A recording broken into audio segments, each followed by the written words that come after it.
नमस्ते बच्चों। आज हम स्टार्ट करेंगे क्लास 10th सब्जेक्ट साइंस और chapter 5 periodic classification of element. इसका कंप्लीट चैप्टर हम एक वीडियो में करेंगे।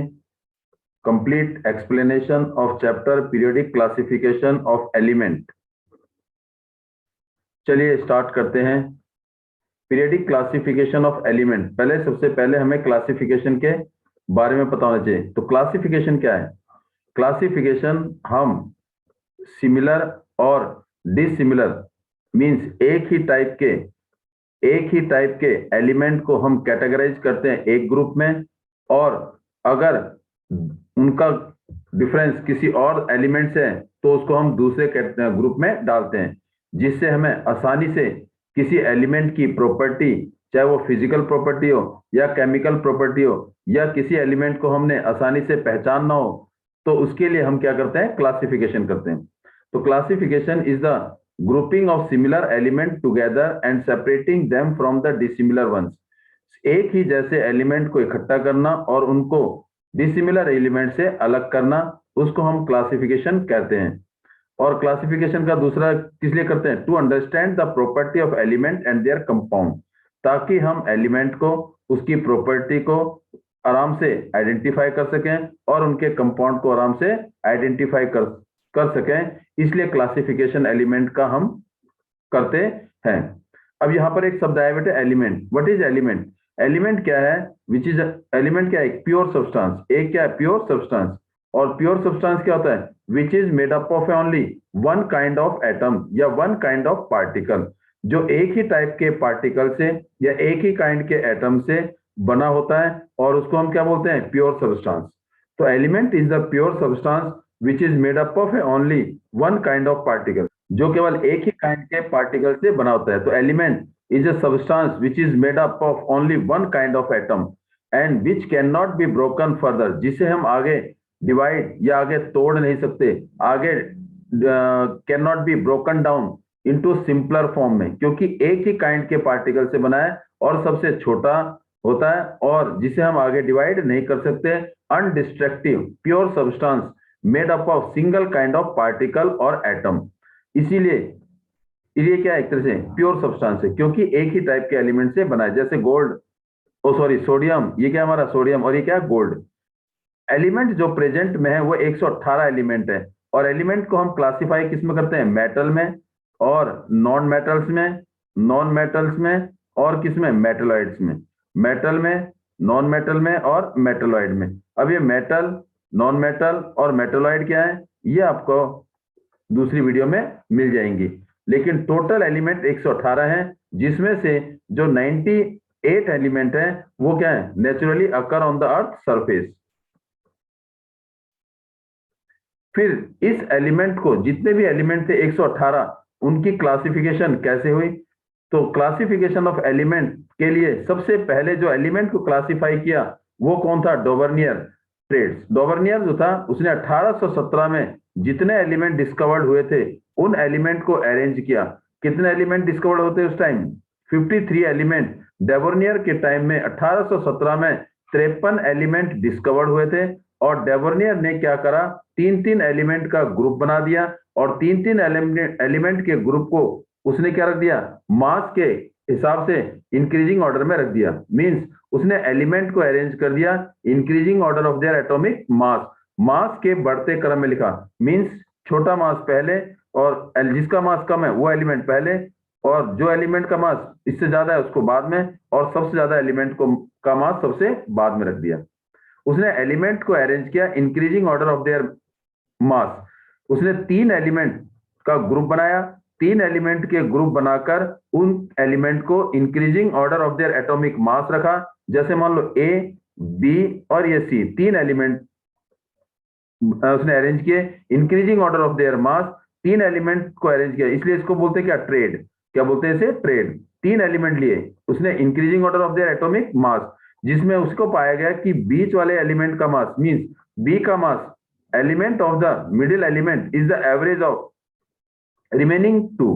बाकी 2 एलिमेंट का एवरेज है। Means mass of B mass of B is the average of A and C. तो average of किसका, mass of A and C. A and C means mass of B is equal to mass of A plus में mass of C upon में 2. इसने इस हिसाब से classify element को किया. लेकिन अब यह पाया गया कि जब जैसे एग्जांपल उसने और लिया, एक लिया लिथियम, एक लिया सोडियम और एक क्या लिया, पोटाशियम.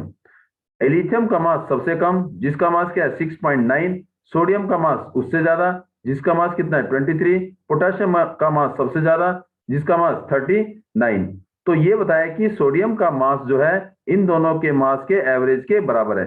तो mass of sodium is equal to mass of किसका, मास ऑफ लिथियम प्लस में मास ऑफ किसका, मास ऑफ पोटाशियम अपॉन में 2. तो मास ऑफ Na का mass of Na is equal to lithium का मास कितना है 6.9 प्लस में 39 अपॉन में 2. तो कितना आ गया है 45.9 अपॉन में 2, जो लगभग कितना आ गया 2.9 और ये 5 अप्रोक्सीमेटली कितना आ गया 23.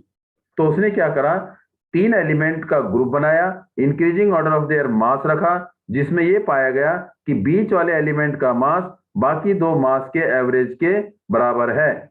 तो ये क्या कर रहा है, जॉन्स वोल्फगैंग डवर्नियर और German chemist around 53 were discovered. उस टाइम 53 एलिमेंट डिस्कवर्ड हुए थे. He identify the group 3 element called the triads. उसने 3 एलिमेंट को ही आइडेंटिफाई किया. 3 element were arranged in a triad in order to increasing of their atomic mass. उसने 3 element को increasing order of their atomic mass में रखा. तो इसका मतलब जिसमें atomic mass of the middle element, बीच वाले एलिमेंट का मास वाज रफली the average of atomic mass of other 2 element. तो बीच वाले एलिमेंट का मास जो लगभग किसके बराबर था, बाकी दो मास के एवरेज के बराबर था, nearly about the average of the remaining 2. ये इसका डेवोनियर ट्रेड था. Dobereiner could identify only 3 triad from the element known at that time. उस टाइम डेवोनियर ने केवल 3 ही ट्रेड को, 3 ही ग्रुप को आइडेंटिफाई कर पाया था. 3 ही आइडेंटिफाई कराया था. कौन से, लिथियम सोडियम पोटाशियम एक ये वाला ट्रेड था, एक calcium strontium and barium, chlorine bromine and iodine. Only 3 triad were discovered और identified by Dobereiner at that time. Means केवल वो 3 ट्रेड के 3 एलिमेंट को ही आइडेंटिफाई कर पाया था. टोटल 9 एलिमेंट ही आइडेंटिफाई कर पाया था. और इसका मतलब बाकी एलिमेंट को वो अरेंज नहीं कर पाया था. इसका मतलब only 3 triad were arranged, 3 trade mean only 9 element were arrange in the increasing order of their atomic मास. और बाकी जो बचे हुए थे वो उनको अरेंज नहीं कर पाया किसमें, ट्रेड में. तो इसलिए वो सक्सेस नहीं हो पाया. फिर इसके बाद जब वो सक्सेस नहीं हो पाया तो कौन आया, उसने के बाद आया Newland laws of octave. New laws of octave, इसने क्या करा, इसने भी एलिमेंट को अरेंज किया increasing order of their atomic mass के हिसाब से. एलिमेंट को बढ़ते हुए क्रम में रखा, मास से के बढ़ते हुए क्रम में रखा. तो उसने ये पाया गया कि जो 8वें एलिमेंट का मास है, जो 8वें एलिमेंट का देखो, first second third fourth fifth six और ये 7 और ये 8 यहां पर, इसका मतलब दोबारा आ गया. इसका मतलब hydrogen first element, lithium second, beryllium third, boron 4, carbon 5, nitrogen 6, oxygen 7 और 8वां क्या हो गया फ्लोरीन. इसका मतलब he arrange the element increasing order of their atomic mass. उसने भी एलिमेंट को, किसने, न्यू लैंड्स ने एलिमेंट को अरेंज किया increasing order of their atomic mass. तो उसने पाया कि हर 8वें एलिमेंट की प्रॉपर्टी, हर 8वें एलिमेंट के कैरेक्टरिस्टिक उसके पहले एलिमेंट के जैसी है. और उसने जो एलिमेंट अरेंज किए, जब उसके बाद 1 से लेके 7 और जब 8वां एलिमेंट था तो उसने उन 7 एलिमेंट को जो एक ही रो में आ रहे थे, उसने क्या दे दिया, उनको म्यूजिक ट्यून दे दी, मींस सुर दे दिए, 7 सुर दे दिए. जिसमें पहले एलिमेंट को क्या दिया उसने, सा, दूसरे एलिमेंट को दिया रे, तीसरे एलिमेंट को दे दिया गा, चौथे एलिमेंट को दे दिया मा, फिर 5वें एलिमेंट को दे दिया पा, 6ठे एलिमेंट को दे दिया धा और 7वें एलिमेंट को दे दिया नी. 7 सुर के हिसाब से उसने एलिमेंट को नाम दे दिया. लेकिन उसने अरेंज किए थे increasing order of their atomic मास. और फिर उसने बताया कि हर 8वें एलिमेंट की प्रॉपर्टी पहले एलिमेंट की प्रॉपर्टी के बराबर है, ये उसने बताया। तो उस टाइम जो एलिमेंट डिस्कवर्ड हुए थे वो टोटल एलिमेंट 56 डिस्कवर्ड हुए थे। तो उसने 56 एलिमेंट को अरेंज करने की कोशिश की, लेकिन वो अरेंज सक्सेस नहीं हो पाया। देखिए 1866 में जॉन न्यूलैंड ने 56 एलिमेंट जो उस टाइम डिस्कवर्ड हुए थे उसने अरेंज किए। तो उसका लॉ क्या था? When element are placed in increasing order of their atomic masses then the physical property and chemical property of every eighth element is same as the property of the first element। इसका मतलब हर 8वें element की property पहले element की property के बराबर होगी, चाहे वो फिजिकल प्रॉपर्टी हो चाहे वो केमिकल प्रॉपर्टी हो, लेकिन एलिमेंट को अरेंज किया increasing order of their atomic mass. He arrange the element increasing order of their atomic mass, then the physical and chemical property of eighth element is similar to the first one. हर 8वें element की property पहले element की property के जैसी ही होगी। तो उसके बाद तो उसका एडवांटेज क्या हुआ? उसने एडवांटेज ये दिया कि एटॉमिक, उसने एलिमेंट के एटॉमिक मास से किसको, उसकी प्रॉपर्टी से रिलेशन दिया। Means mass, atomic mass of an element, atomic mass of an element, किसी एलिमेंट के मास को कंपेयर किया उसने फिजिकल और केमिकल प्रॉपर्टी से, फिजिकल एंड केमिकल प्रॉपर्टी से उसने कंपेयर किया। लेकिन डॉबरनियर ने ऐसा नहीं किया। लेकिन उसका एक नुकसान भी था।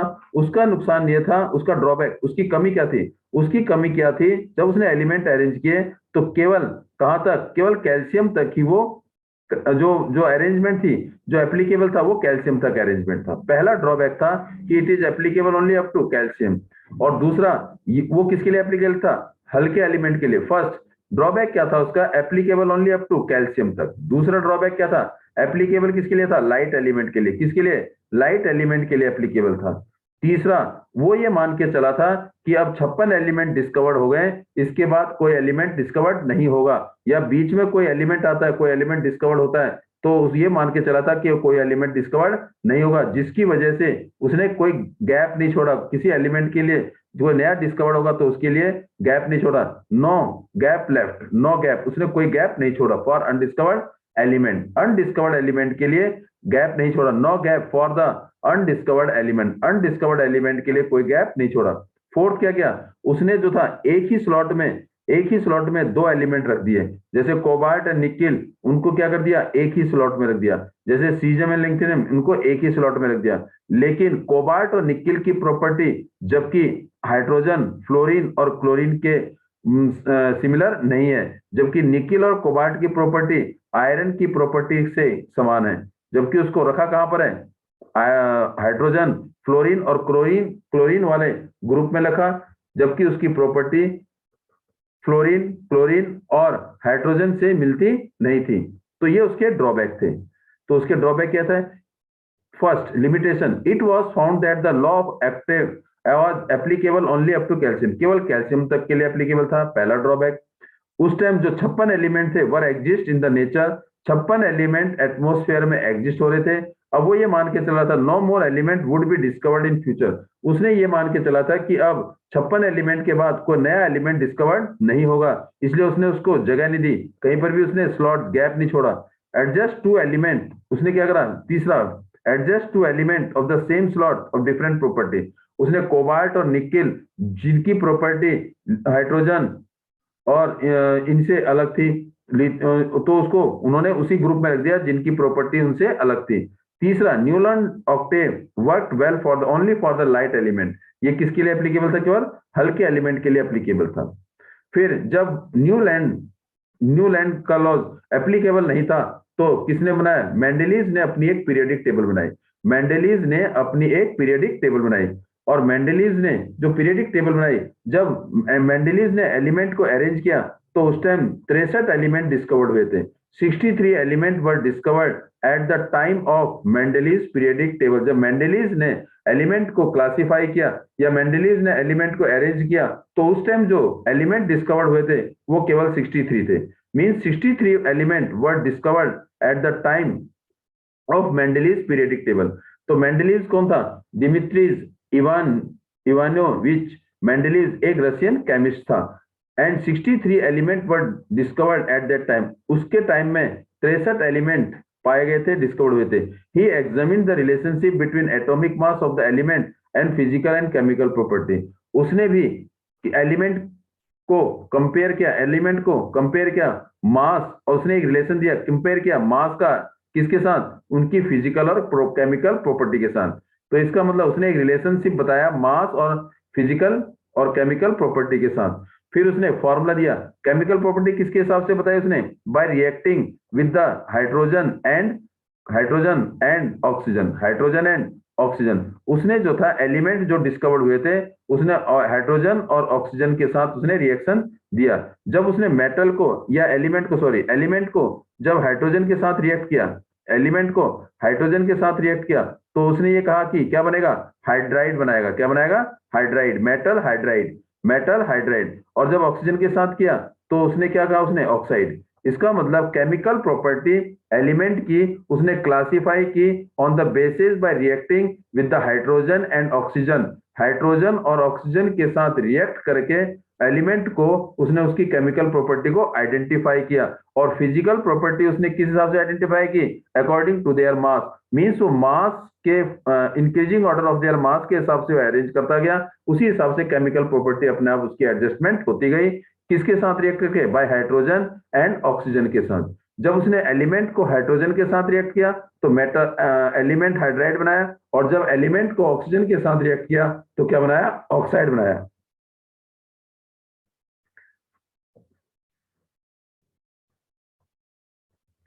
फिर उसके बाद क्या करा उसने, तो इसका मतलब उसने जो दिया अपना एक मेंडलिक पीरियडिक लॉ दे दिया। उसने अपना, जब उसने एलिमेंट को अरेंज किया तो उसने अपना एक लॉ बना दिया। उसे क्या नाम दिया उसने, मेंडलीज पीरियडिक लॉ।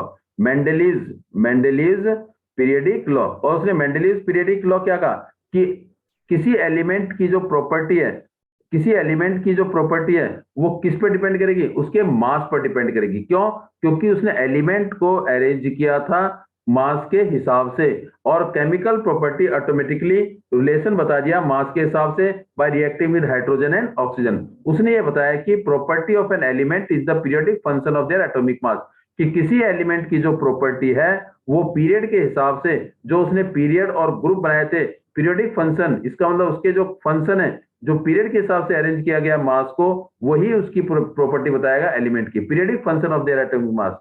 किसी एलिमेंट की जो प्रॉपर्टी है वो मास पर ही डिपेंड करती है, उसी के हिसाब से उसने एलिमेंट को क्लासिफाई किया केमिकल प्रॉपर्टी के हिसाब से।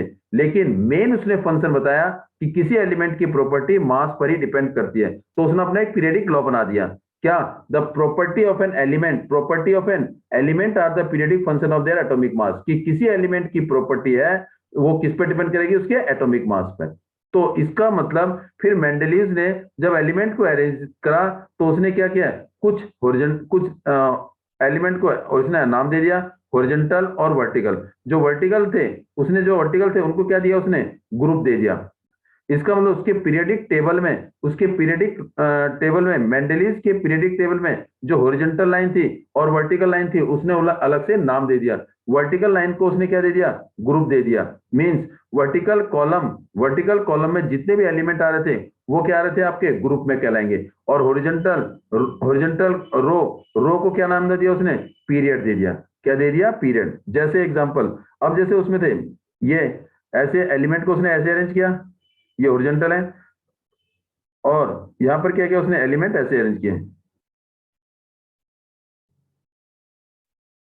ये क्या नाम दिया उसने, ये एक दो तीन चार, ये वर्टिकल क्या हो गए, पीरियड हो गए। इसका मतलब पहला पीरियड, दूसरा पीरियड, तीसरा पीरियड, चौथा पीरियड। ऐसे उसने कितने, नहीं सॉरी, ये ग्रुप, वर्टिकल क्या होंगे, ग्रुप, ये सॉरी ग्रुप है, group one, group two, vertical column is known as group. और ये हॉरिजॉन्टल है, ये क्या है, हॉरिजॉन्टल, ये क्या है, हॉरिजॉन्टल, ये पीरियड है, ये क्या है, पीरियड। तो उसने क्या नाम दिए, वर्टिकल को दे दिया नाम उसने ग्रुप, और हॉरिजॉन्टल को दे दिया उसने पीरियड। तो 7 पीरियड हो गए और 8 क्या हो गए, group. Vertical column is known as group and horizontal is known as period. तो उस टाइम में जो उसने ग्रुप और पीरियड बताए, वो बताए 8 ग्रुप और 7 क्या बताए, पीरियड बताए।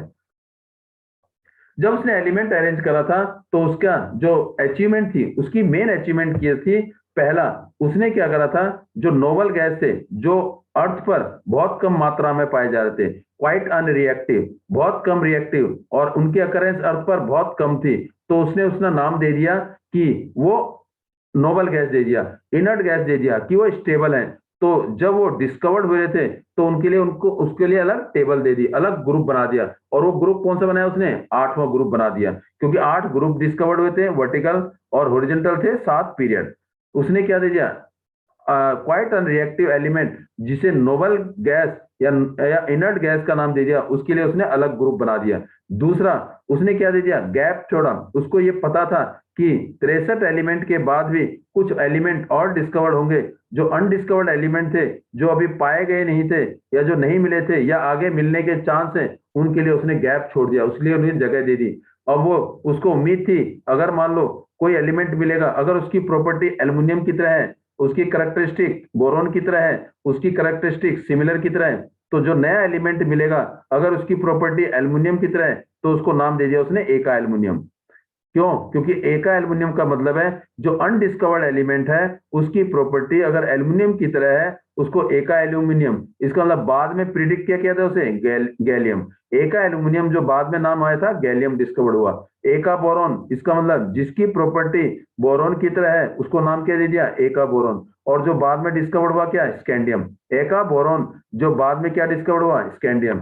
फिर जिसकी प्रॉपर्टी सिलिकॉन की तरह है उसको क्या नाम दे दिया, एका सिलिकॉन। तो एका सिलिकॉन जो बाद में नाम आया जर्मेनियम। इसका मतलब जर्मेनियम की property similar to the silicon. तो पहला उसने क्या दिया, left the gap for the या separate group for the separate group, किसके लिए, फॉर द नोबल गैस, बिना पीरियडिक टेबल को डिस्टर्ब किए। दूसरा अनडिस्कवर्ड एलिमेंट के लिए उसने जगह छोड़ी। तीसरा जो element with the similar chemical property group together, जिनकी केमिकल प्रॉपर्टी सेम थी, जिनकी फिजिकल प्रॉपर्टी सेम थी, उसने उसको एक ही ग्रुप में अरेंज कर दिया। तीसरा उसने क्या बताया, चौथा, कि केमिकल प्रॉपर्टी एलिमेंट की क्लासिफाई की। Chemical property are classify, chemical property are classify by reacting with hydrogen and oxygen. ये उसने केमिकल प्रॉपर्टी को आइडेंटिफाई किया, और हाइड्रोजन के साथ रिएक्ट किया तो हाइड्राइड बनाया, और ऑक्सीजन के साथ रिएक्ट किया तो क्या बनाया, ऑक्साइड बनाया। अब जैसे उसने अरेंज किया एलिमेंट को, तो उसके कुछ ड्रॉबैक भी आ गए। ड्रॉबैक क्या थे कि जैसे वो एलिमेंट को अरेंज कर रहा था तो मास के हिसाब से अरेंज किए थे, लेकिन जैसे ऑक्सीजन ऑक्सीजन 8 और 16, और ऑक्सीजन 8 और 18, ऐसी क्लोरीन जिसका मास 35 और क्लोरीन जिसका मास 37। इसका मतलब जिन एक ही एलिमेंट जिसके मास अलग अलग थे, लेकिन उस जिनके मास अलग अलग थे, जिनका नाम क्या दिया था, आइसोटोप, वो आइसोटोप को जगह नहीं दे पाया था। उसने आइसोटोप को जगह नहीं दे पाया था, क्योंकि एक ही एलिमेंट जिसके मास अलग अलग थे तो वो एक ही ग्रुप में डालता, दो दो ग्रुप में नहीं डाल पाता, तो इसीलिए उसने आइसोटोप को जगह नहीं दे पाया। दूसरा हाइड्रोजन को जगह नहीं दे पाया, हाइड्रोजन की उसकी फिक्स पोजीशन नहीं दे पाया। क्यों, क्योंकि उसको ये डर था कि हाइड्रोजन कहां पर आएगा, क्योंकि हाइड्रोजन सोडियम में आएगा या हैलोजन ग्रुप में आएगा। हाइड्रोजन सोडियम के मींस एल्कली में आएगा या हैलोजन में आएगा, उसको ये पता नहीं था कि फर्स्ट ग्रुप में आएगा या 7th ग्रुप में आएगा, तो ये हाइड्रोजन को जगह नहीं दे पाया। लेकिन जब वो एलिमेंट को अरेंज कर रहा था तो इसका मतलब इरेगुलर अरेंजमेंट, कहीं कहीं जगह इरेगुलर अरेंजमेंट हो गई थी मास की। मींस जैसे कोबाल्ट और निकिल, कोबाल्ट का मास निकिल से क्या है, ज्यादा है, फिर भी कोबाल्ट को पहले रखा और निकिल को बाद में रखा। मीन इरेगुलर अरेंजमेंट या ट्रेंड ऑफ एटॉमिक मास, ये क्या था, उसके ड्रॉबैक थे। तो लिमिटेशन क्या थी मेंडलीज की, no fix position for the hydrogen, no place for the isotope, and irregular trend for the atomic mass. फिर मेंडलीज के पीरियडिक टेबल सक्सेस इतनी नहीं हो पाई। फिर इसके बाद नई पीरियडिक टेबल बनी, जिसे हम क्या बोलेंगे, मॉडर्न पीरियडिक टेबल, जो मास के हिसाब से क्लासिफाई नहीं किया एलिमेंट को, किसके हिसाब से किया, एटॉमिक नंबर के हिसाब से। एटॉमिक नंबर, एटॉमिक नंबर का मतलब क्या है कि किसी एलिमेंट के अंदर प्रोटॉन की संख्या जितनी होती है उसी को हम एटॉमिक नंबर बोलते हैं। और इसमें ये पता लगा कि एटम के अंदर प्रोटॉन, न्यूट्रॉन और इलेक्ट्रॉन कुछ सब एटॉमिक पार्टिकल होते हैं। फिर इसने बताया कि किसी एलिमेंट की जो प्रॉपर्टी है, चाहे वो केमिकल प्रॉपर्टी हो, चाहे वो फिजिकल प्रॉपर्टी हो, या वो एलिमेंट किस टाइप का है, मेटल है, नॉन मेटल है या मेटलॉइड है, तो उसको एटॉमिक नंबर से आराम से पहचान जाया जा सकता है। तो इसका मतलब किसी एलिमेंट की प्रॉपर्टी क्लासिफाई होगी किसके बेस में, एटॉमिक नंबर के बेस में। तो एटॉमिक मास के बेस पर उसने अरेंज नहीं किया, किसमें, मॉडर्न पीरियडिक टेबल। तो मॉडर्न पीरियडिक टेबल 1913 में हेनरी मोसले 1913 में Henry Mosle so that the atomic number of an element is the more fundamental property than its atomic mass as described below। इसका मतलब मॉडर्न पीरियडिक टेबल जब बनाई गई तो किसी एलिमेंट की प्रॉपर्टी को एक्सप्लेन करने के लिए या किसी एलिमेंट की प्रॉपर्टी उससे उसके मास से डिफाइन नहीं होगी। इसका मतलब किसी एलिमेंट की प्रॉपर्टी उसके एटॉमिक नंबर से बताई जाएगी, आइडेंटिफाई हो जाएगी। तो उसी हिसाब से उसने क्या बना दिया, एक मॉडर्न पीरियडिक लॉ बना दिया। जैसे मेंडलीज पीरियडिक लॉ था, मेंडलीज पीरियडिक लॉ क्या था, the property of an element is the periodic function, property of an element is the periodic function of their atomic mass. उसने कहा था कि किसी एलिमेंट की प्रॉपर्टी जो है वो मास पर ही डिपेंड करती है। लेकिन इसने क्या करा, modern periodic table Henry Mosle ने, कि किसी एलिमेंट की जो प्रॉपर्टी है वो किस पे डिपेंड करेगी, उसके एटॉमिक नंबर पे। तो उसने क्या कर दिया, एक अपना पीरियडिक लॉ बना दिया, क्या, property of an element is the periodic function of their atomic number, कि किसी एलिमेंट की जो प्रॉपर्टी है वो किसके हिसाब से होगी, उसके एटॉमिक नंबर के हिसाब से होगी। अब जैसे मेंडलीज ने ग्रुप बनाए, वर्टिकल कॉलम जिसे क्या बताया, ग्रुप बताया, और हॉरिजॉन्टल रो जिसे क्या बताया, पीरियड बता दिया। तो अगर हम कहें ग्रुप, मेंडलीज के टाइम कितने थे, 8 ग्रुप थे और 7 क्या थे, पीरियड। लेकिन मॉडर्न पीरियडिक टेबल में ग्रुप कितने थे, ग्रुप और पीरियड, ग्रुप थे उसमें 18 और पीरियड थे 7। इसका मतलब 7 period and 18 group were known at the time of modern periodic table. और इसमें क्या था, modern periodic table 18 vertical column जिसे क्या नाम दिया, group. Group are the vertical column in a periodic table, periodic table में जो वर्टिकल कॉलम होते हैं उन्हें हम ग्रुप बोलते हैं। And the 7 horizontal row known as period, और जो हॉरिजॉन्टल रो होंगी वो क्या करेंगी, पीरियड बताएंगी। अब यहाँ पर रो और कॉलम एटॉमिक नंबर के हिसाब से देखा जाए तो क्या बताएंगे, अगर कॉलम है, कॉलम मींस आपका ग्रुप हो गया, क्या हो गया, ग्रुप। और ग्रुप क्या आइडेंटिफाई करता है, ग्रुप ये आइडेंटिफाई करता है कि अगर कोई एलिमेंट फर्स्ट ग्रुप में, कोई एलिमेंट सेकंड ग्रुप में, कोई एलिमेंट थर्ड ग्रुप में, तो कोई एलिमेंट जिस ग्रुप में है वो क्या बताएगा, उसके वैलेंस इलेक्ट्रॉन, उसके वैलेंसी बताता है कि, और एक ही ग्रुप में एलिमेंट की प्रॉपर्टी क्या होती है, सेम होती है। अगर 4 एलिमेंट एक ही ग्रुप में लाई करते हैं तो सबकी प्रॉपर्टी सेम होगी। तो group identify the presence of valence electron, और उसी वैलेंस इलेक्ट्रॉन से वैलेंसी निकाली जाती है। और पीरियड क्या बताता है, ऑर्बिट या वैलेंस सेल, वैलेंस ऑर्बिट या सेल, ऑर्बिट या सेल। पीरियड क्या बताता है, ऑर्बिट या सेल। जैसे हम क्या बोलते थे, के एल एम, ये क्या है, ये हमारा first period, K first period means first orbit या first shell, L second period means second orbit या second shell, M third period means second third shell या third orbit, N fourth period means fourth shell या fourth orbit. Period को orbit बोलते थे और group हमारा क्या बताता है, वैलेंस इलेक्ट्रॉन। तो इसका मतलब ये हमारे पास क्या है, एटॉमिक नंबर। एटॉमिक नंबर अगर हम देखें पीरियडिक टेबल हमारे पास ऐसे है, जैसे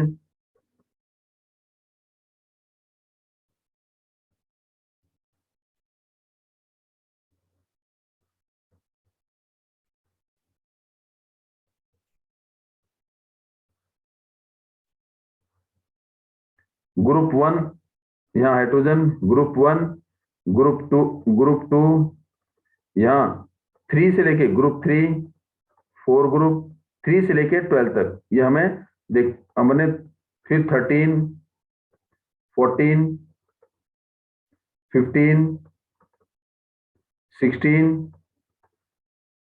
17 और ये 18, 18 ग्रुप हो गए। कितने हो गए, 18 ग्रुप। और इसमें पीरियड कितने हो गए, 7। ऐसी 7 क्या है, पीरियड, 7 पीरियड और 18 ग्रुप। ये जो फर्स्ट ग्रुप है, फर्स्ट ग्रुप का मतलब है वैलेंस इलेक्ट्रॉन 1, सेकंड ग्रुप का मतलब है वैलेंस इलेक्ट्रॉन 2। अब 3 से लेके 12 तक ये हमारे ट्रांजिशन एलिमेंट है। हम सीधा जहां ये बड़ी क्लास में पढ़ोगे आप, फिर आएंगे सीधा 13 ग्रुप में। 13 ग्रुप का मतलब है वैलेंस इलेक्ट्रॉन, 3, 14 ग्रुप में वैलेंस इलेक्ट्रॉन 4, 15 ग्रुप में वैलेंस इलेक्ट्रॉन 5, 16 ग्रुप में वैलेंस इलेक्ट्रॉन 6, 17 ग्रुप में वैलेंस इलेक्ट्रॉन 7, 18 ग्रुप में वैलेंस इलेक्ट्रॉन 8। वैलेंस इलेक्ट्रॉन क्या होते हैं? जो आउटर मोस्ट सेल में प्रेजेंट होते हैं। 18 ग्रुप वाला, 18 ग्रुप में जितने भी एलिमेंट होंगे वो सारे क्या होंगे? स्टेबल होंगे। क्या होंगे? स्टेबल होंगे। क्यों? क्योंकि उनके वैलेंस इलेक्ट्रॉन कितने? 8 है। वैलेंस इलेक्ट्रॉन कितने? 8 है। जिसके valence electron outer most shell में 8 इलेक्ट्रॉन होते हैं, वो अपना सेल पूरा कर चुका होता है। वो क्या होता है? स्टेबल होता है। उसका ऑक्टेट पूरा होता है। इसलिए इसकी वैलेंस इलेक्ट्रॉन 8 है, तो इसकी वैलेंसी 0 होगी। Valency mean combining capacity of an element. किसी एलिमेंट की जुड़ने की ताकत। जुड़ने की ताकत का मतलब क्या है? अपना ऑक्टेट, अपना सेल को, अपने ऑर्बिट को पूरा करने के लिए या तो वो इलेक्ट्रॉन लूज करेगा, या इलेक्ट्रॉन गेन करेगा, या इलेक्ट्रॉन को शेयर करेगा। अगर वो इलेक्ट्रॉन ना तो लूज करेगा, ना वो गेन करेगा, ना वो शेयर करेगा, तो इसका मतलब वो स्टेबल है। उसकी इनर्ट गैस कॉन्फ़िगरेशन पूरी हो चुकी है। तो इसका मतलब 18वें ग्रुप में, 18वां ग्रुप जो होगा वो क्या होगा? वैलेंस, ये क्या होगा? स्टेबल होगा। और इसकी वैलेंसी क्या होगी? 0 होगी। क्या होगी? 0। और ये जो ग्रुप 1 है, ग्रुप 1 का मतलब है इसकी इस ग्रुप वन का मतलब है, ये जो ग्रुप 1 है इसमें सारे एलिमेंट के आउटर मोस्ट सेल में एक इलेक्ट्रॉन होगा। Valence electron is 1, valence electron is 1, और इसकी वैलेंसी भी क्या होगी? 1 होगी। इसका मतलब group 1 mean valence electron is 1 and valency is 1। और इन जिसके आउटर मोस्ट सेल में एक इलेक्ट्रॉन या वैलेंस इलेक्ट्रॉन हो या वैलेंसी 1 हो, तो उसको हम क्या बोलते हैं? एल्कली मेटल बोलते हैं। तो ग्रुप 1 क्या होगा? Alkali metal means alkaline, high reactive metal. Group two का मतलब है 2 वैलेंस इलेक्ट्रॉन, और वैलेंसी भी क्या होगी? 2 होगी। जिसके ग्रुप 1, ग्रुप 2 और ग्रुप 3, और 3 में क्या होगा? कितने वैलेंस इलेक्ट्रॉन? 3। इसके वैलेंस इलेक्ट्रॉन 2, और इसके वैलेंस इलेक्ट्रॉन 1। इसका मतलब ग्रुप 3 नहीं, group 13। Group 13 valence electron is 1, valence electron is 2, valence electron is 3। Group 13 में वैलेंस इलेक्ट्रॉन, इस ग्रुप 13 में वैलेंस इलेक्ट्रॉन कितने हो गए? 3। तो इसका मतलब इसकी वैलेंसी भी 1, इसकी वैलेंसी 2, इसकी वैलेंसी 3। इसका मतलब जिसकी वैलेंसी 1 हो, जिसकी वैलेंसी 2 हो, जिसकी वैलेंसी 3 हो, वो क्या कहलाएंगे? मेटल कहलाएंगे। तो ग्रुप 1, ग्रुप 2 और ग्रुप 13 ये क्या कहेंगे? मेटल कहेंगे। क्या बोलेंगे ने? मेटल। क्या बोलेंगे ने? मेटल। और वैसे मेटल हमारे कहां तक होते हैं? यहां तक हमारे ज्यादातर क्या होते हैं? मेटल होते हैं। ज्यादातर हमारे राइट हैंड साइड में क्या होंगे? मेटल। आपको 1 से लेके 20 तक एलिमेंट और उनकी इलेक्ट्रॉनिक कॉन्फ़िगरेशन और उनका वैलेंस इलेक्ट्रॉन याद करना पड़ेगा। तो 13 ग्रुप वाले क्या होंगे हमारे? वैलेंस इलेक्ट्रॉन 3, तो ये होंगे हमारी वैलेंसी 1, वैलेंसी 2, वैलेंसी 3। तो ये क्या करेंगे? इलेक्ट्रॉन लूज करेंगे, इलेक्ट्रॉन लूज करेंगे, और इलेक्ट्रॉन लूज करेंगे तो क्या होगा? पॉजिटिव चार्ज आएगा। क्या आएगा? पॉजिटिव चार्ज आएगा। इसका मतलब इसकी वैलेंसी देखिए, इसकी वैलेंसी 1, इसकी वैलेंसी 2 और इसकी वैलेंसी 3। इसका मतलब जिसके आउटर मोस्ट सेल में एक इलेक्ट्रॉन होगा वो जल्दी इलेक्ट्रॉन लूज करेगा। जिसके आउटर मोस्ट सेल में 2 इलेक्ट्रॉन होंगे वो कम देर में लूज करेगा। जिसके आउटर मोस्ट सेल में 3 इलेक्ट्रॉन होंगे वो और देर में लूज करेगा। लेकिन जिसके ये 14 ग्रुप है, 14 ग्रुप का मतलब है वैलेंस इलेक्ट्रॉन इज 4। तो ये जो है इसकी वैलेंसी 4 है, इसकी वैलेंसी 4 है। लेकिन जो ग्रुप 14 है वो इलेक्ट्रॉन ना तो लूज करता है ना गेन करता है। तो ये क्या करेगा? शेयरिंग करेगा। क्या करेगा? शेयरिंग करेगा। तो इसकी वैलेंसी कितनी होगी? 4। और 15 ग्रुप 15 का मतलब वैलेंस इलेक्ट्रॉन 5। वैलेंस इलेक्ट्रॉन 5 का मतलब है इसकी वैलेंसी 3, क्योंकि इलेक्ट्रॉन लूज नहीं करेगा, ये इलेक्ट्रॉन क्या करेगा? गेन करेगा। जिसके आउटर मोस्ट सेल में वैलेंस इलेक्ट्रॉन 5 है तो वो ग्रुप 15 कहलाएगा, और वो इलेक्ट्रॉन लूज नहीं करेगा। क्यों नहीं लूज करेगा? क्योंकि उसके पास लूज करने के लिए इतनी एनर्जी नहीं होती। तो वो क्या करेगा? गेन करेगा। क्या करेगा? गेन। कितने इलेक्ट्रॉन गेन करेगा? 3। जो गेन करेगा इसका मतलब उसकी वैलेंसी माइनस में होगी, तो -3। तो यहां पर हमने बताया +1 +2 ये हमारे पास था। देखिए यहां पर अगर हम देखें group 1, group 2, group 13, group 1, group 2 और ग्रुप 13, तो हमारे पास ग्रुप 1 में एक इलेक्ट्रॉन लूज किया, तो इसका मतलब इसकी वैलेंसी +1, इसकी वैलेंसी +2 और इसकी वैलेंसी +3, और ये शेयर करेगा। और ये क्या करेगा? -3, इसकी वैलेंसी -3, क्योंकि इसने 3 इलेक्ट्रॉन गेन किए। ग्रुप 16 का मतलब है वैलेंस इलेक्ट्रॉन 6 और इसकी वैलेंसी 2, किसमें, माइनस में, ये भी क्या करेगा, गेन करेगा, तो इसकी वैलेंसी -2 और 7, ये क्या करेगा, इलेक्ट्रॉन गेन करेगा। इसको 8 पूरे करने के लिए 1 इलेक्ट्रॉन चाहिए, तो जो ग्रुप 17 में होगा उसे हम क्या बोलेंगे, वैलेंस इलेक्ट्रॉन 7 और वैलेंसी कितनी होगी, -1, क्योंकि इसको 1 इलेक्ट्रॉन चाहिए गेन करने के लिए। अगर हम देखें तो -3, -2 और ये -1 और यहाँ पर इसकी वैलेंसी 0। और जो 17 ग्रुप है जिसकी वैलेंसी -1 है, ये जो ग्रुप कहलाएगा, ये हमारा कहलाएगा हेलोजन ग्रुप कहलाएगा।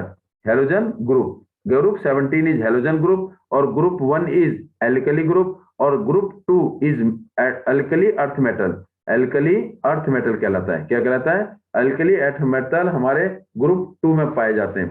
अगर हम देखें तो ग्रुप 1 में +1 चार्ज हमारे बढ़ते जा रहे हैं। इसका मतलब जैसे हम लेफ्ट से राइट की तरफ जाते हैं तो इलेक्ट्रॉन लूज करने की कैपेबिलिटी कम होती जाती है। तो इसका मतलब जो मेटेलिक करेक्टर है, जो मेटल मीन्स वो एलिमेंट जो इलेक्ट्रॉन लूज करते हैं, तो इसका मतलब इलेक्ट्रॉन लूज करने की ताकत लेफ्ट से राइट में क्या होती है, कम होती है। इसका मतलब गेन करने की ताकत बढ़ जाती है। गेन करने की ताकत क्या होती है, बढ़ जाती है। इस ग्रुप 1 में सब एलिमेंट के, ग्रुप 2 में सब एलिमेंट के, ग्रुप 13 में सब एलिमेंट के, इसका मतलब ग्रुप में हर एलिमेंट के वैलेंस इलेक्ट्रॉन सेम होंगे। क्या होंगे? लेकिन अगर हम लेफ्ट से राइट जाते हैं तो क्या होगा, हमारे ग्रुप क्या होते हैं, चेंज होते हैं, वैलेंस इलेक्ट्रॉन चेंज हो जाते हैं। वैलेंस इलेक्ट्रॉन क्या होते हैं, चेंज हो जाते हैं। तो ये क्या कर रहा है, डिनोटेड बाय जेड। इसका एटॉमिक नंबर को जेड से बोलते हैं, जो which is equal to the number of proton in the nucleus of atom. Atomic number क्या है, it is the number of proton present in the nucleus of an atom. किसी atom के nucleus में proton की संख्या को हम atomic number बोलते हैं, और इसको हम रिप्रेजेंट किससे करते हैं, जेड से करते हैं। तो element in the group have the same number of valence electron. Group 1 का वैलेंस इलेक्ट्रॉन कितना होगा, 1 होगा। जितने भी एलिमेंट ग्रुप 1 में होंगे सबके वैलेंस इलेक्ट्रॉन सेम होंगे। ग्रुप 2 में जितने भी एलिमेंट होंगे सबके वैलेंस इलेक्ट्रॉन सेम होंगे। तो इसका मतलब same number of valence electron होंगे। Number of shell increase as we go down the group. इसका मतलब ऊपर से अगर हम नीचे की तरफ आते हैं, फ्रॉम टॉप टू बॉटम या डाउन द ग्रुप, तो पीरियड क्या होते हैं, नंबर ऑफ सेल क्या होते हैं, बढ़ जाते हैं। पहला पीरियड, देखो ऊपर से नीचे आते हैं तो पीरियड हमारे नंबर ऑफ सेल बढ़ जाते हैं। व्हेन भी जब हम ऊपर से नीचे आते हैं तो नंबर ऑफ सेल इंक्रीज हो जाते हैं। जब नंबर ऑफ सेल इंक्रीज होगा तो साइज बढ़ जाएगा, size will increase, number of shell will increase. जब ऊपर से नीचे आते हैं तो सेल क्या होता है, नंबर ऑफ सेल बढ़ जाते हैं, जिससे एटम का साइज भी बढ़ जाता है। फिर क्या करा है, element in the period have the same number of shell. अगर मान लो कोई पीरियड है, सेकंड पीरियड का मतलब है, इसका मतलब कितने सेल हो गए, 2 सेल हो गए, 2 सेल या 2 ऑर्बिट। तो इसका मतलब along the period from left to right period क्या रहता है, सेम रहता है, लेकिन वैलेंस इलेक्ट्रॉन चेंज होता जाता है। Each period mark a new electronic shell getting filled. इसका मतलब जब भी नया कोई पीरियड आता है, इसका मतलब नया सेल बन रहा है, नया सेल जनरेट होता है, नया सेल फॉर्म होता है। Maximum number of electron that can be accommodated in the shell depend on the formula. इसका मतलब किसी भी सेल में, किसी भी ऑर्बिट में, किसी भी पीरियड में मैक्सिमम नंबर ऑफ इलेक्ट्रॉन कितने हो सकते हैं, बाय फॉर्मूला 2n²। इसका मतलब किसी भी सेल में जो अधिक से अधिक इलेक्ट्रॉन की संख्या होती है वो किस पे डिपेंड करती है, इस फॉर्मूले पे डिपेंड करती है। कौन से, 2n²। और n क्या, जबकि नंबर ऑफ सेल या number of period, number of shell. अब जैसे देखो ध्यान से, हमारा पहला सेल क्या है, के सेल में, के सेल। अब के सेल में ज्यादा से ज्यादा कितने इलेक्ट्रॉन होंगे, फर्स्ट सेल है, तो फर्स्ट सेल का मतलब क्या है, n = 1 फॉर फर्स्ट सेल। और फर्स्ट सेल क्या हमारा के, तो के में कितने होंगे, 2 और n²। तो 2 की जगह 2, n की जगह 1, 1 का स्क्वायर, 1 का स्क्वायर 1, 1 का स्क्वायर 1, 1 को 2 से मल्टीप्लाई करेंगे तो 2 आ जाएगा। तो के सेल में अधिक से अधिक कितने इलेक्ट्रॉन हो सकते हैं, 2। अगर मैं पूछूं n = कितना, 2, ये किसके लिए, फॉर सेकंड सेल के लिए। किसके लिए, सेकंड सेल। और सेकंड सेल हमारा क्या है, एल सेल। क्या है, एल सेल। तो एल सेल में मैक्सिमम इलेक्ट्रॉन कितने हो सकते हैं, देखो 2, n की जगह 2 का स्क्वायर = 2, 2 का स्क्वायर कितना होगा, 4, 4 2 जा 8। तो मैक्सिमम इलेक्ट्रॉन कितना होंगे, 8 होंगे। तो इसका मतलब एल सेल में 8 होंगे। ऐसे ही एम में, ऐसे ही एन में। चलो एक और n is equal to 3 third shell, और ये क्या है थर्ड सेल, और थर्ड सेल में अधिक से अधिक कितने इलेक्ट्रॉन होंगे 2, 3 का स्क्वायर इज इक्वल टू 2, 3 का स्क्वायर 9, 9 टू जा 18, तो थर्ड सेल में अधिक से अधिक कितने इलेक्ट्रॉन होंगे 18 होंगे, कितने होंगे 18, और थर्ड सेल हमारा क्या होगा m सेल होगा, क्या होगा m सेल। तो position of the number of electron दिया गया। वैलेंसी क्या कह रहा है, combining capacity of an element, किसी एलिमेंट की जुड़ने की ताकत, कि जोड़ने की ताकत मतलब वो कितने इलेक्ट्रॉन दे सकता है या कितने इलेक्ट्रॉन ले सकता है, अगर नहीं वो देता है इलेक्ट्रॉन को, ना वो लेता है या साझेदारी कर सकता है, तो कितने इलेक्ट्रॉन शेयर करेगा, साझेदारी करेगा, उसी को हम वैलेंसी बोलते हैं। अगर वो इलेक्ट्रॉन लूज करता है तो जितने इलेक्ट्रॉन लूज करेगा वो उसकी वैलेंसी कहलाएगी, उसके ऊपर चार्ज कौन सा आ जाएगा, पॉजिटिव चार्ज आएगा। और कोई एलिमेंट जितने इलेक्ट्रॉन गेन करेगा, जितने इलेक्ट्रॉन गेन करेगा वो उसके ऊपर क्या आएगा, नेगेटिव चार्ज आएगा, वही क्या कहलाएगी, उसकी वैलेंसी कहलाएगी। जितने इलेक्ट्रॉन लूज करेगा, जितने इलेक्ट्रॉन गेन करेगा, वही उसकी क्या कहलाएगी, वैलेंसी। इलेक्ट्रॉन का लूज करना, इलेक्ट्रॉन का गेन करना किस पे डिपेंड करता है, उसकी कंबाइनिंग कैपेसिटी पर, अपने आप को स्टेबल बनाने के लिए। जिसके आउटरमोस्ट शेल में एक इलेक्ट्रॉन है, दो इलेक्ट्रॉन है, तीन इलेक्ट्रॉन है, वो इलेक्ट्रॉन लूज करेंगे, वो इलेक्ट्रॉन लूज करेंगे तो उनके ऊपर चार्ज कौन सा आ जाएगा, पॉजिटिव चार्ज आएगा। उनकी वैलेंसी वही कहलाएगी जो उनके आउटर जितने उसने लूज किए। लेकिन जिसके आउटर मोस्ट शेल में 5 हो, 6 हो, 7 हो, वो इलेक्ट्रॉन लूज नहीं करेंगे, वो इलेक्ट्रॉन क्या करेंगे, गेन करेंगे। जितने इलेक्ट्रॉन गेन करेंगे, 8 पूरे करने के लिए इसको 3 इलेक्ट्रॉन चाहिए, 8 पूरे करने के लिए इसको 2 इलेक्ट्रॉन चाहिए, 8 पूरे करने के लिए इसको 1 इलेक्ट्रॉन चाहिए। जितने इलेक्ट्रॉन चाहिए वो क्या कहलाएंगे, उसकी वैलेंसी। और इसके वैलेंसी कितनी होगी, माइनस। और वो क्या होता है, इलेक्ट्रोनेगेटिव इन नेचर। जो इलेक्ट्रॉन गेन करेगा, जो एलिमेंट इलेक्ट्रॉन गेन करेगा उसके ऊपर नेगेटिव चार्ज, तो वो क्या होते हैं, इलेक्ट्रोनेगेटिव इन नेचर। और इलेक्ट्रोनेगेटिव इन नेचर कौन होते हैं, नॉन मेटल। नॉन मेटल क्या करते हैं, इलेक्ट्रॉन गेन करते हैं, इलेक्ट्रॉन गेन करते हैं, और उनकी नेचर क्या होती है, एसिडिक इन नेचर। क्या होती है, एसिडिक इन नेचर। जो इलेक्ट्रॉन गेन करेगा उनके ऊपर माइनस चार्ज आएगा, उन्हें हम एनायन बोलते हैं, और वो नॉन मेटल कहलाते हैं, और non metal acidic in nature होते हैं। लेकिन जिसके आउटर मोस्ट शेल में एक इलेक्ट्रॉन हो, जिसके आउटर मोस्ट शेल में 2 इलेक्ट्रॉन हो, जिसके आउटर मोस्ट शेल में 3 इलेक्ट्रॉन हो, वो क्या करेंगे, इलेक्ट्रॉन लूज करेंगे। लूज करने के बाद कौन सा चार्ज आएगा, उनके पास पॉजिटिव चार्ज आएगा। और पॉजिटिव चार्ज वाले क्या होते हैं, कैटायन होते हैं, और मेटल क्या होते हैं, कैटायन, और जिनकी नेचर क्या होते हैं, बेसिक इन नेचर। हमारे 1, जिसके वैलेंस इलेक्ट्रॉन 1 है तो ग्रुप 1 होगा, जिसके वैलेंस इलेक्ट्रॉन 2 है तो ग्रुप 2 होगा, जिसके वैलेंस इलेक्ट्रॉन 3 है तो वो ग्रुप 13 होगा आपके सिलेबस के हिसाब से। जिसके वैलेंस इलेक्ट्रॉन 4 होंगे ग्रुप 14 होगा, जिसके वैलेंस इलेक्ट्रॉन 5 होंगे ग्रुप 15 होगा, जिसके वैलेंस इलेक्ट्रॉन 6 होंगे ग्रुप 16 होगा, जिसके वैलेंस इलेक्ट्रॉन 7 होंगे ग्रुप 17 होगा, जिसके वैलेंस इलेक्ट्रॉन 8 होंगे ग्रुप 18 होगा। इस तरीके से हम वैलेंसी निकाल सकते हैं। तो क्या करें, combining capacity of an element is known as valency. The valency of an element determined by number of valence electron present in the outermost shell.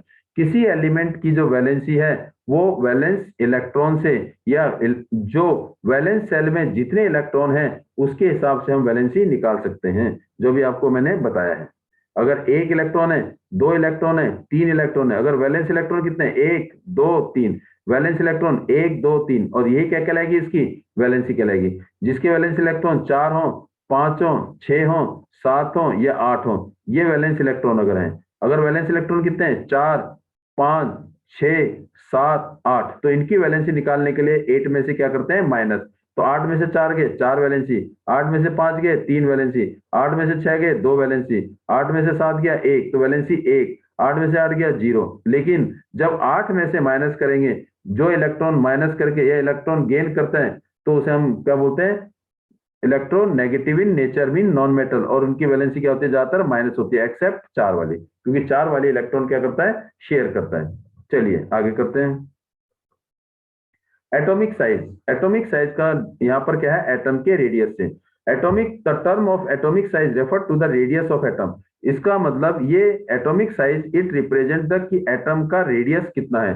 The atomic size is the distance between the centre of the nucleus and outermost shell. जैसे मान लो ये क्या है, nucleus है, और ये क्या है, ऑर्बिट है। इसका मतलब इस न्यूक्लियस से जो सबसे बाहर वाला ऑर्बिट है, इन दोनों के बीच की दूरी को हम क्या बोलेंगे, एटॉमिक रेडियस या रेडियस बोलेंगे। और यही हमारा क्या बताता है, साइज। अगर रेडियस किसी एटम का ज्यादा है तो उसका साइज भी बड़ा होगा। तो अब हम यहाँ पर पॉइंट देखते हैं। अगर हम अब एटॉमिक रेडियस या एटॉमिक साइज, अगर हम लेफ्ट से राइट की तरफ जाते हैं, लेफ्ट से राइट की तरफ जाते हैं। When we move from left to right means along the period, along the period, along period. अगर अलोंग पीरियड जाते हैं तो इसका मतलब अलोंग द पीरियड हमारा पीरियड सेम रहता है, लेकिन इलेक्ट्रॉन बढ़ जाते हैं, वैलेंस इलेक्ट्रॉन बढ़ जाते हैं। जैसे अलोंग द पीरियड क्या आता है, first group, second group, third group, valence electron बढ़ जाएंगे। जब वैलेंस इलेक्ट्रॉन बढ़ेंगे तो इसका मतलब प्रोटॉन भी बढ़ेंगे, तो इसका मतलब न्यूक्लियर चार्ज मीन प्रोटॉन और इलेक्ट्रॉन पॉजिटिव और नेगेटिव चार्ज बढ़ जाएंगे। और जब नेगेटिव और पॉजिटिव चार्ज बढ़ेंगे तो उनके बीच में फोर्स ऑफ अट्रैक्शन भी बढ़ जाएगा।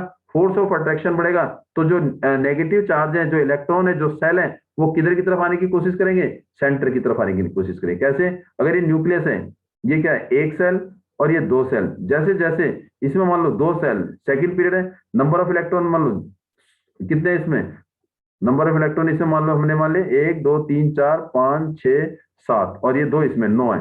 तो इसका मतलब इसमें पॉजिटिव चार्ज 9 है, नेगेटिव चार्ज 9 है। तो जितने नंबर ऑफ चार्ज ज्यादा होंगे फोर्स ऑफ अट्रैक्शन बढ़ेगा, और ये जो ऑर्बिट है किधर की तरफ आने की कोशिश करेगा, सेंटर में आने की कोशिश करेगा। तो ये जो सेल है क्या हो जाएगा, छोटा हो जाएगा। तो छोटा होने से साइज क्या होगा एटम का, छोटा हो जाएगा। तो इसका मतलब left to right, left to right, left से राइट की तरफ, ये along the period, along the period, along the period, left to right या along the period, तो क्या होता है, साइज विल डिक्रीज, साइज क्या होगा, डिक्रीज होगा। Size of atom, size of atom क्या होगा, छोटा हो जाएगा। क्यों, increasing the number of nuclear charge which increase the force of attraction and reduce the size. क्योंकि लेफ्ट से राइट जाने में नंबर ऑफ न्यूक्लियर चार्ज बढ़ जाते हैं, उनके बीच में फोर्स ऑफ अट्रैक्शन भी बढ़ता है, और जिसकी वजह से जो ऑर्बिट है या वैलेंस सेल है वो न्यूक्लियस की तरफ आता है और साइज क्या होता है, छोटा हो जाता है। लेकिन अगर हम ऊपर से नीचे आते हैं, डाउन द ग्रुप आते हैं, मीन ऊपर से नीचे आते हैं, तो नंबर ऑफ सेल क्या होते हैं, बढ़ते हैं, नंबर ऑफ सेल बढ़ते हैं। मीन पहले पीरियड एक एक सेल होगा, दूसरे पीरियड में दूसरा सेल होगा, तीसरे पीरियड में तीसरा सेल होगा। ऊपर से नीचे आते हैं, down the group, from top to bottom, top to bottom, या down the group, down the group, down group, down the group. अगर हम ऊपर से नीचे आते हैं तो नंबर ऑफ सेल बढ़ते हैं, नंबर ऑफ सेल बढ़ते हैं तो एटम का साइज भी बढ़ेगा। एटम का साइज बढ़ने का मतलब क्या है, रेडियस बढ़ता है, रेडियस बढ़ता है।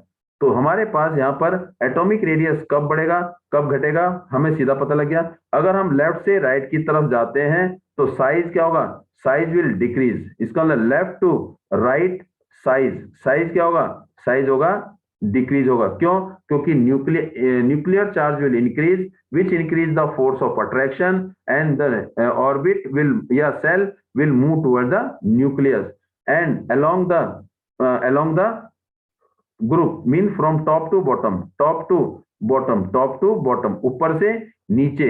और लेफ्ट टू राइट का मतलब क्या है, along period, along period, along period size घटता है। और down the group, down group, down the group, down the group, group के हिसाब से mean from top to bottom, ये लेफ्ट टू राइट है और ये टॉप टू बॉटम है, तो साइज क्या होता है, साइज बढ़ता है। एटम का साइज इंक्रीज होगा, रेडियस बढ़ेगा। क्यों, number of shell will increase. इसमें क्या है, चार्ज विल इंक्रीज। चार्ज क्या होते हैं, चार्ज इंक्रीज होते हैं, चार्ज क्या होते हैं, इंक्रीज होते हैं। इसमें क्या होता है, सेल इंक्रीज होता है, सेल इंक्रीज होता है। सेल इंक्रीज होने से साइज बढ़ता है, चार्ज इंक्रीज होने से साइज घटता है। क्यों, फोर्स ऑफ अट्रैक्शन बढ़ जाता है। तो ये क्या कर रहा है, atomic radius decrease moving from left to right along the period. Along the period left से राइट की तरफ जाते हैं तो साइज घटता है क्योंकि न्यूक्लियर चार्ज बढ़ जाते हैं। This is due to the increase in the nuclear charge which tends to pull the electron closer to the nucleus and reduce the size of atom.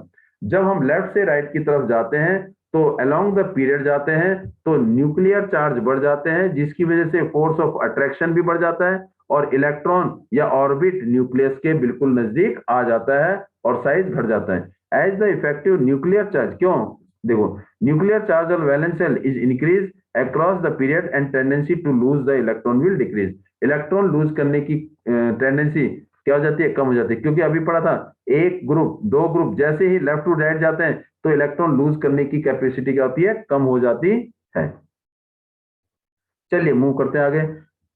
Modern periodic table की कुछ analogies थी, क्या है देखिए। Isotope पर place in same group, isotope को उसने एक ही ग्रुप में डाल दिया था। Isotope mean the element which has same atomic number, isotope क्या है? The element which has same atomic number है बट डिफरेंट मास नंबर, लेकिन मास नंबर क्या है? Mass number is different mass number, atomic number same और different mass number होगा। ये पहला उसने जो मॉडर्न पीरियडिक टेबल में जो पॉइंट आउट किए थे। There is a no element between the hydrogen and helium, hydrogen का एटॉमिक नंबर 1, हीलियम का एटॉमिक नंबर 2, तो हाइड्रोजन और हीलियम के बीच में कोई एलिमेंट नहीं है। इसका मतलब किसी एलिमेंट का जो मास है या किसी एलिमेंट का जो एटॉमिक नंबर है वो हमेशा किसमें है? होल नंबर में। क्या है? होल नंबर में। एटॉमिक मास और एटॉमिक नंबर, मास तो कभी कभी पॉइंट में आता है लेकिन एटॉमिक नंबर हमेशा किसमें? होल नंबर में। एटॉमिक नंबर को हम रिप्रेजेंट किससे करते हैं? जेड से।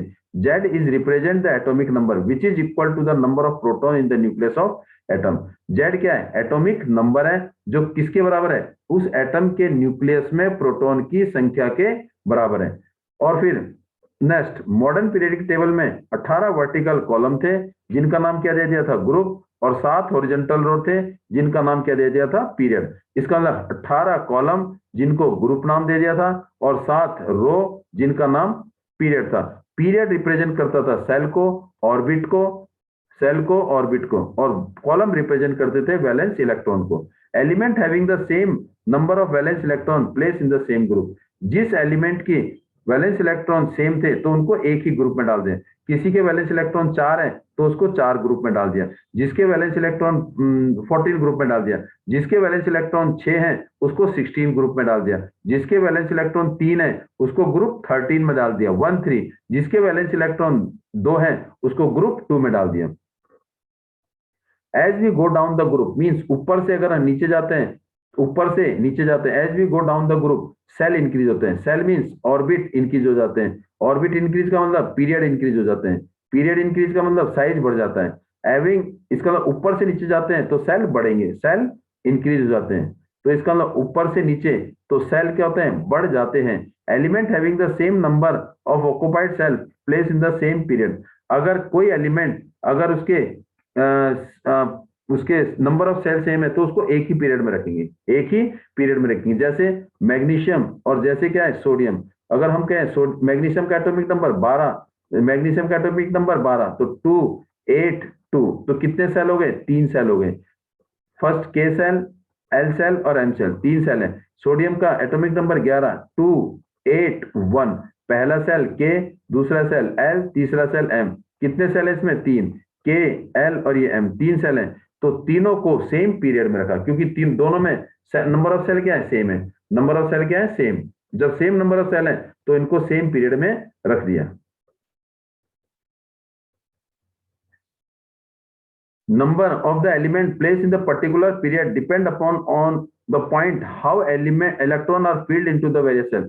Number of element placed in a particular period, अगर किसी एलिमेंट को एक पर्टिकुलर पीरियड में रखा है, किसी एक पर्टिकुलर सेल में रखा है, वो किस हिसाब से रखा है कि क्या वो उसके पुराने वाले सेल भरे हैं या नहीं भरे। इसका मतलब नए सेल में इलेक्ट्रॉन तभी आएंगे जब पुराना सेल पूरी तरह से भर जाएगा। और ये भी आपने पढ़ा है बेटे कि number of electron that can be accommodated in a given shell, maximum electron कितना होते हैं किसी सेल में? 2n स्क्वायर के फॉर्मूले से, और n रिप्रेजेंट क्या करता है?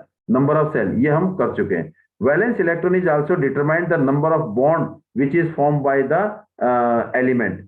इसका मतलब किसी एलिमेंट के वैलेंस इलेक्ट्रॉन से हमें पता लगता है कि वो कौन से टाइप का बॉन्ड बना रहा है, कि आयनिक बॉन्ड बना रहा है या कोवेलेंट बॉन्ड बना रहा है। कैसे? अगर किसी के आउटर मोस्ट सेल में +1 या इसका मतलब 1 वैलेंस इलेक्ट्रॉन है तो लूज करेगा, +2 है तो लूज करेगा, +3 है अगर 1 इलेक्ट्रॉन है तो लूज करेगा, 2 इलेक्ट्रॉन है तो लूज करेगा, 3 इलेक्ट्रॉन है तो लूज करेगा।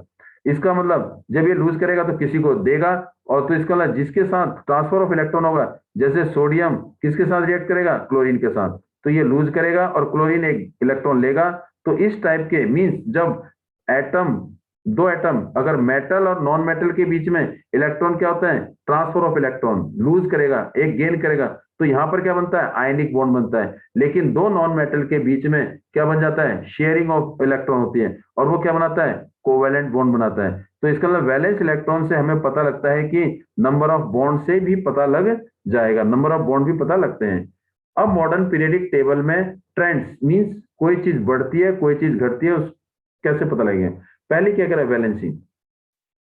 अब हमारे यहाँ पर 3 पॉइंट है, एक left to right, left to right means left to right का मतलब है along period, left to right का मतलब है अलोंग पीरियड। अगर आपसे लेफ्ट टू राइट कहा जाए या अलोंग पीरियड कहा जाए तो इसका मतलब ये है। और दूसरा क्या है, down the group, down the group का मतलब है ऊपर से नीचे, इसका मतलब पीरियड इंक्रीज हो रहे हैं, पीरियड इंक्रीज हो रहे हैं। Down the group, down the group, down the group, down the group का मतलब है एक ही ग्रुप में ऊपर से नीचे आते हैं तो साइज बढ़ता है, नंबर ऑफ पीरियड बढ़ जाते हैं।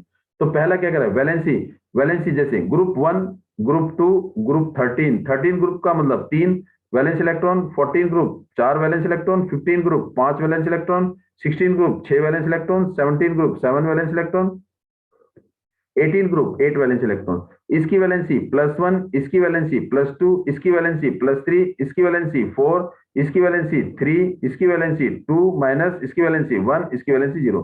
तो वैलेंसी पहले इंक्रीज हो रही है फिर डिक्रीज हो रही है, first increase then decrease along the period, along the period. लेकिन ये जो ग्रुप 1 है, ग्रुप 1 में सारे एलिमेंट, जितने भी एलिमेंट आएंगे ग्रुप 1 में, जितने भी एलिमेंट होंगे सबके वैलेंस इलेक्ट्रॉन सेम होंगे।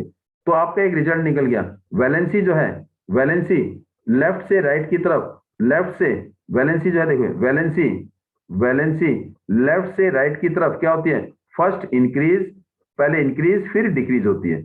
लेकिन along the period, along the sorry along down the group, down the group, down the group valency क्या होती है, हमेशा सेम रहती है। Down the group valency is same, एक ही ग्रुप में वैलेंस इलेक्ट्रॉन सेम, तो वैलेंसी सेम। उसके बाद क्या रहा है, valence electron, valence electron.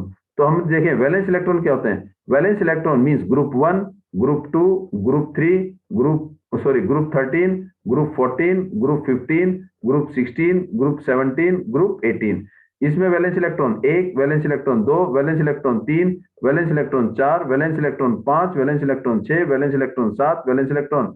Means अगर लेफ्ट की से राइट की तरफ जाते हैं, अलोंग द पीरियड जाते हैं, तो वैलेंस इलेक्ट्रॉन क्या हो रहे हैं, इंक्रीज हो रहे हैं। वैलेंस इलेक्ट्रॉन क्या हो रहे हैं, इंक्रीज हो रहे हैं। तो valence electron along the period या from left to right increase. लेकिन अगर ऊपर से नीचे आते हैं, एक ही ग्रुप है, अगर सेम ग्रुप में वैलेंस इलेक्ट्रॉन क्या रहते हैं, सेम, तो नो चेंज। इसका मतलब along the period, along the period, along the पीरियड क्या है, वैलेंस इलेक्ट्रॉन इंक्रीज हो रहे हैं। और अलोंग the down the group, down the group, down the group, group means ऊपर से नीचे, ऊपर से नीचे आ रहे हैं, ऊपर से नीचे आ रहे हैं, तो वैलेंस इलेक्ट्रॉन क्या है, सेम है। Valence electron is same, no change in the valence electron as we down the group. और अलोंग द पीरियड क्या हो रहा है, इंक्रीज हो रहे हैं। चलिए आगे मूव करते हैं। एटॉमिक साइज अभी आपने पढ़ा, जब हम लेफ्ट से राइट की तरफ जाते हैं, लेफ्ट टू राइट, तो हमारे पास वैलेंस इलेक्ट्रॉन क्या हो रहे हैं, बढ़ रहे हैं, वैलेंस इलेक्ट्रॉन इंक्रीज हो रहे हैं। जब वैलेंस इलेक्ट्रॉन इंक्रीज हो रहे हैं तो इसका मतलब charge, charge mean positive and negative charge बढ़ रहे हैं, और पॉजिटिव एंड नेगेटिव चार्ज बढ़ रहे हैं तो फोर्स ऑफ अट्रैक्शन भी बढ़ रहा है, फोर्स ऑफ अट्रैक्शन बढ़ रहा है। तो इसका मतलब जो ऑर्बिट है या जो सेल है वो किधर की तरफ आ रहा है, न्यूक्लियस की तरफ आ रहा है। तो साइज क्या हो रहा है, घट रहा है, साइज क्या हो रहा है, घट रहा है। तो लेफ्ट टू राइट साइज क्या होता है, डिक्रीज, साइज हमेशा क्या होगा, डिक्रीज होगा, due to the increasing of the nuclear charge which increase the force of attraction and the valence shell या orbit move toward the nucleus. लेकिन ऊपर से नीचे जाते हैं तो नंबर ऑफ सेल इंक्रीज हो रहे हैं, पीरियड क्या हो रहे हैं, इंक्रीज हो रहे हैं। ऊपर से नीचे आते हैं, ऊपर से down the group, down the group, down the group, तो डाउन द ग्रुप क्या हो रहे हैं, पीरियड इंक्रीज हो रहे हैं, या सेल इंक्रीज हो रहे हैं, सेल क्या हो रहे हैं, इंक्रीज हो रहे हैं। तो साइज क्या होगा, बढ़ेगा, साइज विल इंक्रीज। ऊपर से नीचे साइज बढ़ेगा, लेफ्ट टू राइट साइज घटेगा, क्यों, नया सेल ऐड हो रहा है। मेटेलिक करेक्टर, मेटेलिक करेक्टर किसी एलिमेंट की या किसी मेटल की जो प्रॉपर्टी है वो किस पे डिपेंड करती है, इलेक्ट्रॉन के लूज होने में। जो इलेक्ट्रॉन जल्दी लूज करेगा उसकी मेटेलिक करेक्टरिस्टिक या वो मेटल ज्यादा रिएक्टिव होगा, जो इलेक्ट्रॉन, जो मेटल देर में लूज करेगा उसकी रिएक्टिविटी कम होगी। For example group 1, group 2, group 3, group 4 sorry group 13, group 14, group 15, group 16, group 17, group 18। ये इलेक्ट्रॉन जल्दी लूज करेगा, ये इलेक्ट्रॉन देर में करेगा, ये और देर में करेगा, ये तो गेन ही नहीं, ये तो लूज ही नहीं करेगा, ये क्या करेंगे, गेन करेंगे। तो इसका मतलब मेटेलिक करेक्टर का मतलब है कोई मेटल कितना ज्यादा रिएक्टिव है वो किस पे डिपेंड करता है, उसके इलेक्ट्रॉन लूज करने में। अगर हम देखते हैं तो यहाँ पर इलेक्ट्रॉन ये ज्यादा लूज कर रहा है, जल्दी लूज करेगा, ये देर में लूज करेगा, ये और कम लूज करेगा। तो लेफ्ट से राइट की तरफ जो मेटेलिक करेक्टर है वो डिक्रीज हो रही है, वो क्या हो रही है, डिक्रीज हो रही है। क्यों, क्योंकि 1 ग्रुप वाला ज्यादा रिएक्टिव है एज कंपेयर टू 213, और आगे जाके वो क्या करने लग रहा है, गेन करने लग रहा है। तो along the period means left से राइट की तरफ, लेफ्ट से राइट की तरफ मेटेलिक करेक्टर या रिएक्टिविटी ऑफ मेटल डिक्रीज हो रही है। रिएक्टिविटी ऑफ मेटल क्या हो रही है, डिक्रीज हो रही है, और नॉन मेटल की प्रॉपर्टी इंक्रीज हो रही है। देखो left to right metallic character जो हो रही है, मेटेलिक करेक्टर डिक्रीज हो रही है, मेटेलिक करेक्टरिस्टिक क्या हो रही है, डिक्रीज हो रही है, क्या हो रही है, डिक्रीज हो रही है। इसका मतलब रिएक्टिविटी ऑफ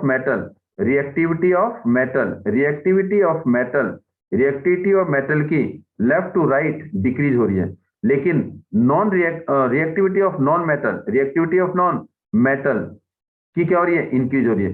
देखो मेटल की रिएक्टिविटी लेफ्ट से राइट की तरफ इंक्रीज हो रही है, लेकिन नॉन मेटल की रिएक्टिविटी मेटल की reactivity left to right decrease हो रही है, और नॉन मेटल की रिएक्टिविटी इंक्रीज हो रही है। कैसे, दोबारा देखिए अब यहाँ पर, इसका मतलब लेफ्ट से राइट की तरफ जाते हैं, left to right metallic character या मेटेलिक रिएक्टिविटी, मेटल की रिएक्टिविटी, और नॉन मेटल लेफ्ट से राइट की तरफ मेटेलिक करेक्टरिस्टिक डिक्रीज हो रही है, क्योंकि लूज होने की कैपेबिलिटी क्या हो रही है, कम होती जा रही है। आगे क्या हो रही है, गेन होने की प्रॉपर्टी बढ़ रही है। तो नॉन मेटेलिक की characteristic from left to right क्या हो रही है, इंक्रीज हो रही है। लेफ्ट से राइट की तरफ जाते हैं तो मेटेलिक रिएक्टिविटी घट रही है, और नॉन मेटेलिक की रिएक्टिविटी बढ़ रही है।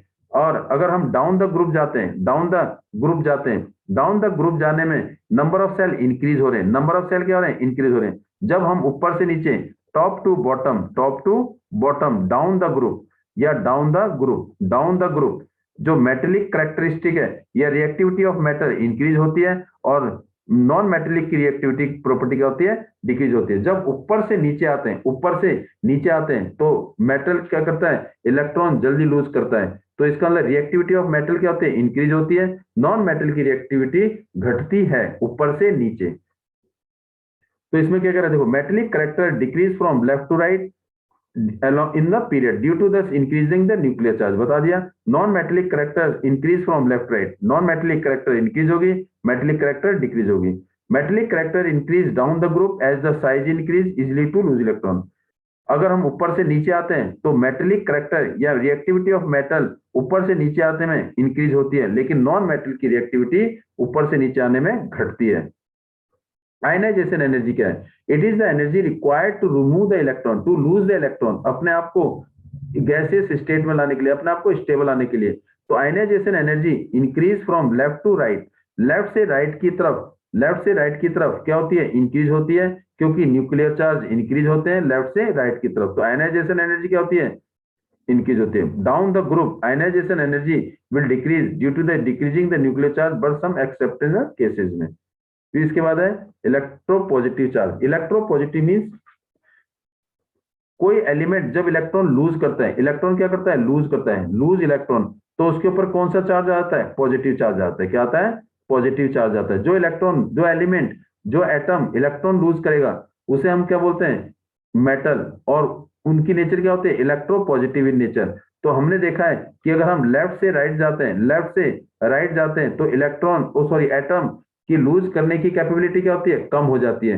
तो लेफ्ट से राइट जाने में इलेक्ट्रोपॉजिटिव नेचर क्या होती है, कम हो जाती है। क्यों, क्योंकि वो लूज करने की रेट क्या होता है, कम हो जाते हैं। लेकिन अगर ऊपर से नीचे आता है तो इलेक्ट्रॉन जल्दी लूज करता है। तो इसका मतलब जल्दी लूज करेगा तो मेटेलिक करेक्टर या रिएक्टिविटी ऑफ मेटल बढ़ेगी, तो इलेक्ट्रोपॉजिटिव नेचर भी क्या होगा, बढ़ेगा। तो वही कह रहा है, electropositive nature characteristic decrease from left to right in a periodic table, increase down the group. क्यों, क्योंकि ऊपर से नीचे आते हैं तो सेल बढ़ते हैं और इलेक्ट्रॉन लूज जल्दी करता है।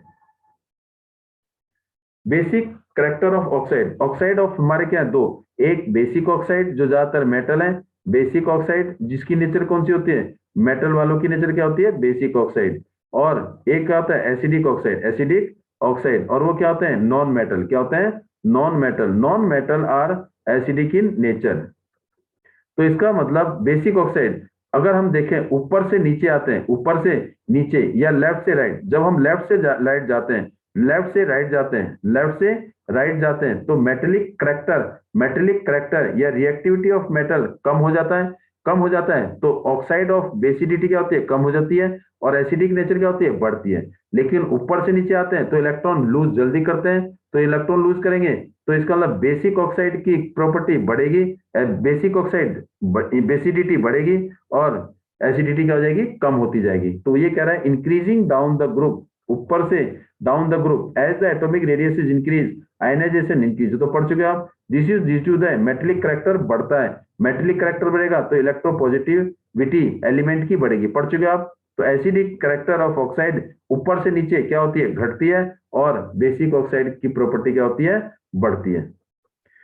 ये हमारा complete chapter in one video था। अब नेक्स्ट वीडियो में पीरियडिक टेबल की कंप्लीट, ओनली केवल पीरियडिक टेबल जो हमारे पास मॉडर्न पीरियडिक टेबल है, उसमें एटॉमिक नंबर और उसमें कंप्लीट जो उसके बेसिस न्यूमेरिकल है, क्वेश्चन है, वो हम सॉल्व करेंगे। Thanks for watching video, please like share, और जिन्होंने सब्सक्राइब नहीं किया please subscribe the channel. Thanks for today.